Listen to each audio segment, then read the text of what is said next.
Welcome to January. Here is our first read aloud for the month of January. The Mitten Tree, written by Candace Christiansen and illustrated by Elaine Greenstein.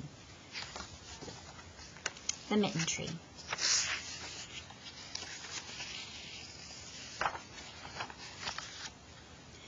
At the end of a long lane in a tidy little house, an old Sarah lived alone. Her children had grown up and moved away, but Sarah still remembered the mornings when she walked with them to the blue spruce tree where they waited for the school bus. Now each morning she opened her shutters and watched for new children to arrive. Every chilly morning Sarah pulled on her warm coat and started down the lane. As she walked past the children on her way to the mailbox, she wished they would smile or wave, but they never did. The children didn't even seem to notice her. Still, when she saw them, she couldn't help but smile. One winter morning after the first snow had fallen, all the children were making snowmen and throwing snowballs, all except for one little boy, in a blue cap and coat. Even his boots were a dark shade of blue. He stood away from the others with his hands sunk deep in his pockets. When the school bus arrived, she lingered behind and was last in line. As Sarah watched the little boy climb into the bus, she could see one thing: he had no mittens.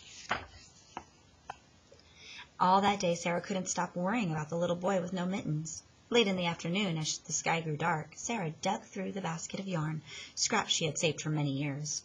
She found her needles and 4 shades of blue wool. Then Sarah began to knit.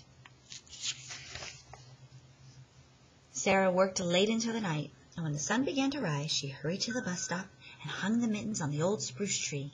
From behind the hedge, Sarah watched. The little boy was first to arrive. He saw the mittens. He reached up and tried them on. They fit. With a big smile, he made a perfect snowball and threw it high into the winter sky. Soon a little girl in a red coat arrived.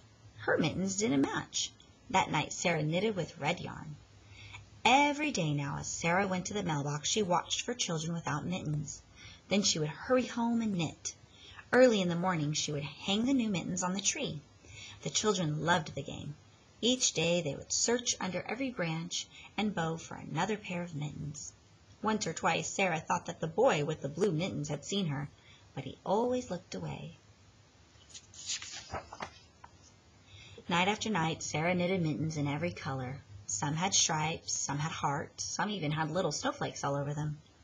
Somehow, even though she had never spoken to the children, Sarah felt that they had become her new family.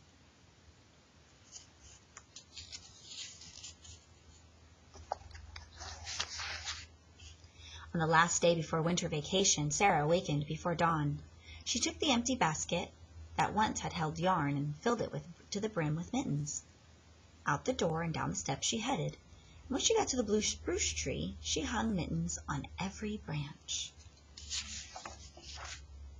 The boy with the blue mittens was first to arrive. He stood very still and waited for the others. In fact, all the children stood very still for a few minutes, looking at the mysterious, beautiful mitten tree.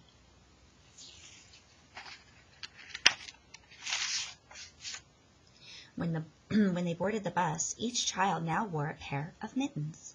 Sarah watched as, one by one, their faces appeared in the bus window. Still no one looked her way as she started home.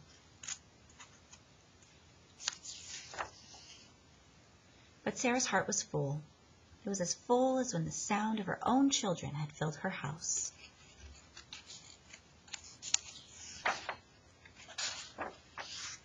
As Sarah neared the porch and climbed the steps, she saw something waiting for her.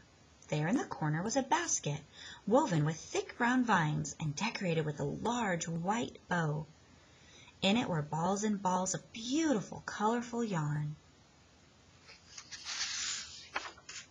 To this day, Sarah knits mittens for all of the children in her town. Every time her basket is empty, a new full one appears.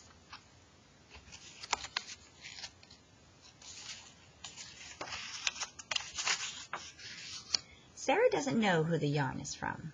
The children still don't know who the mittens are from. But someone must. That is the Mitten Tree. Thank you for joining me for today's Read Aloud.